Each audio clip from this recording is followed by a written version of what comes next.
Hello everybody, this is Toys R Us, and for this special figure showcase we're going to once again be doing a group of figures. These are of course the 1985 Series 2 Decepticon Seeker Jets.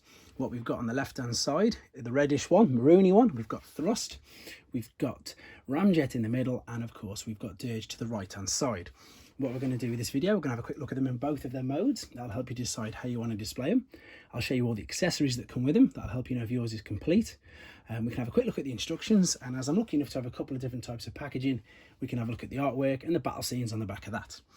Right, let's get started then. I want to start with Ramjet, and I want to start with him purely because I know that it's already quite a big decision and a big talking point in the fandom and in the community. Although these are referred to as the cone heads, some people actually do not like to put the heads down.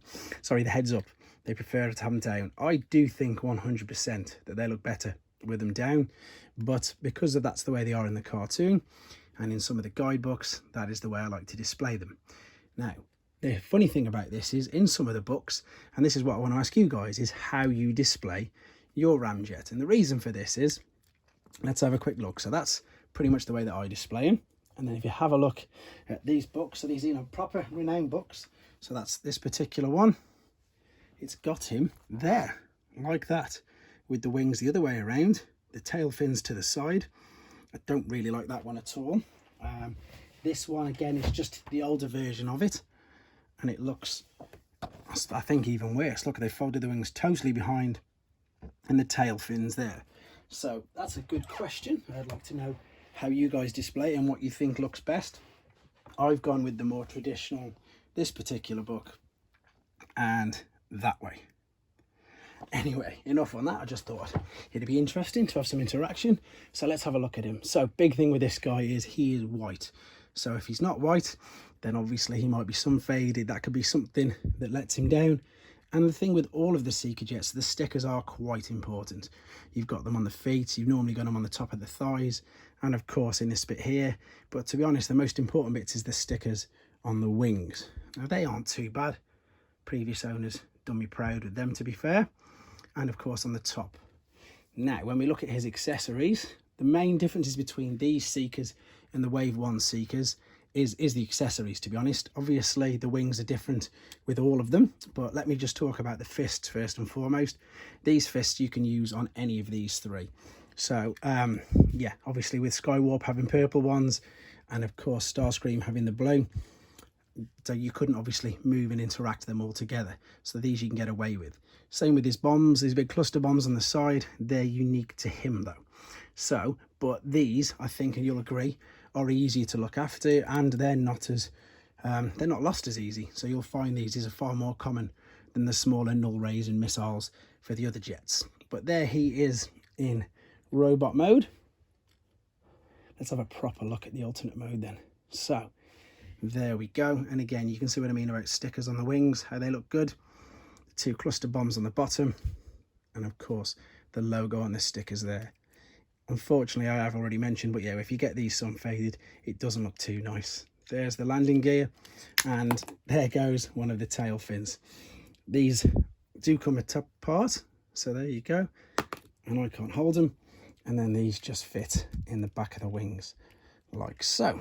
So that's Ramjet looked at. There's his instruction book, and because it was 85, you've got the black and white, but then the purple colour in because it's a Decepticon. We'll have a look at the artwork and the boxes in a second. Let's move to Dirge. He's similar to Ramjet with the fact that he's got the larger missiles or accessories on the side. Same with his wings being all in one piece. Nice and big with that, but because his wings are so big and they've got the built-in tail fins, he's got even less accessories. So there's nothing more. His wings are all in one. He's just got the missiles either side, and as I've already mentioned, you can have the fists universal, so you could borrow them from the others depending on whose you've got. Stickers again, big part. You can see they look nice on the wings and nice on the actual figure. And let's have a quick look at his alternate mode. As I say, that's the most basic of all the jets, and it's probably just because it's got the least accessories, but it doesn't mean it doesn't look any good. It's actually better for us, the collectors, because you've got more chance of getting one of these complete and more chance to display these nicely, you know, without having to worry about missing tail fins and rudders and all that sort of thing. So He's good for that reason, very good for that reason. His instruction book as well is the same. Obviously he's just got Dirge, same colour scheme, nothing any different. Right, we're going to move on to Thrust, and I've saved him till last purely because he is a little bit more like the Wave 1 figures. And what I mean by that is he's got an abundance of accessories. So he's got the missile launchers, and then he's got the longer missiles, or the null rays, whatever they're referred to as, coming out while he's in the robot mode. He's obviously got the 2 smaller wings, and then he's got some tail fins which you can put at the back as well. So this guy's got far more accessories, and that also means he's got the smaller missiles, which, oh no, they're on the jet. I was going to show you the ones, but I've got the longer ones in a bag. And there's his robot mode. Again, stickers is all the way through these. Also, all the top parts of the jet here. So that's all of them. So for all of the jets, including the Wave 1 as well, this is all die cast. So you need to be aware of some paint chipping as well. There's Thrust, and the smaller bombs that I was on about, you'll be able to see now. Oh, as they fall out. There they are. So that's exactly like the original 3 Seekers from Wave 1. The smaller missiles. There we go.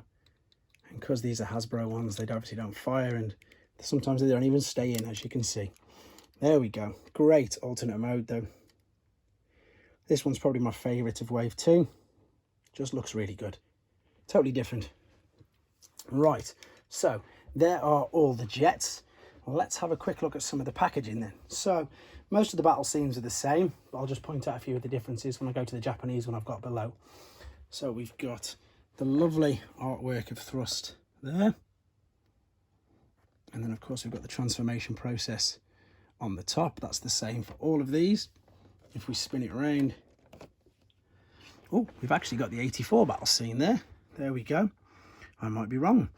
So this is the original battle scene. There is Prime, obviously Starscream and Soundwave. Great bit of artwork there. This figure's not sealed, by the way. I'd love it to be, but it's not. But I'm lucky the condition that it's in. And the funny thing, again, this always makes me laugh. That's obviously Target. That's obviously in America. And it just always sort of shocks me how it manages to make its way all the way over here, etc., in such good condition. Right, let's have a look at Ramjet. So that's the artwork there for Ramjet. Transformation process is obviously the same. It's quite funny because some of these are now referred to and now known as, you know, like the original parts formers. That's the same battle scene actually. So whereas some of the new figures now, you know, they are officially known as parts formers, but these basically were the same. You had to take a lot of the parts off and then reattach them just to do, oh no, just to do the transformation process. I'm going to come back to that one in a second. Here is the normal Dirge box. Bit battered, but oh well, at least it's still a box. Same transformation process, exactly the same battle scene. Missing robot points, unfortunately. Now, the reason why I've saved that one up there until now is because this one is the Canadian version, and this one is sealed. So there you go, Dirge Funabro. And because it's Canadian, you've got the dual language. Let's make it so you can see. There we go.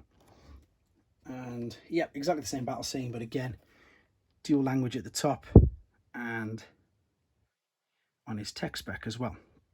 Now, there's one more I've got a box down here, and I had to move it because the light just kept glaring away. It's a graded one. I'm lucky enough to get it graded.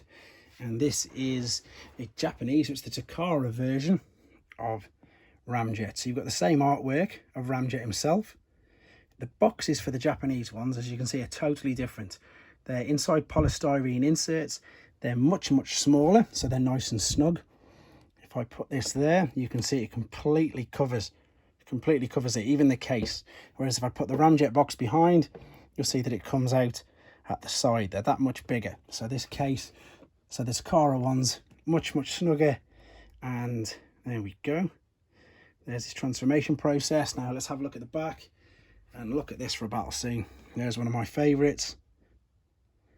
There's obviously your two Titans, but in a different mode. Normally you'd see them obviously in their base modes, but this is them in their other modes, and it looks fantastic. There we go. That's the Takara version. So that's the Japanese release. So then, there we go. I hope you enjoyed looking at them. I hope it helped you identify some parts or give you ideas on how to display them.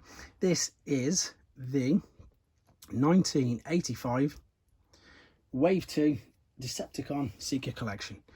Thanks for watching. Thanks for comments and all your subscriptions. And of course, please take care. Thanks for watching. Like and comment. And don't forget to subscribe.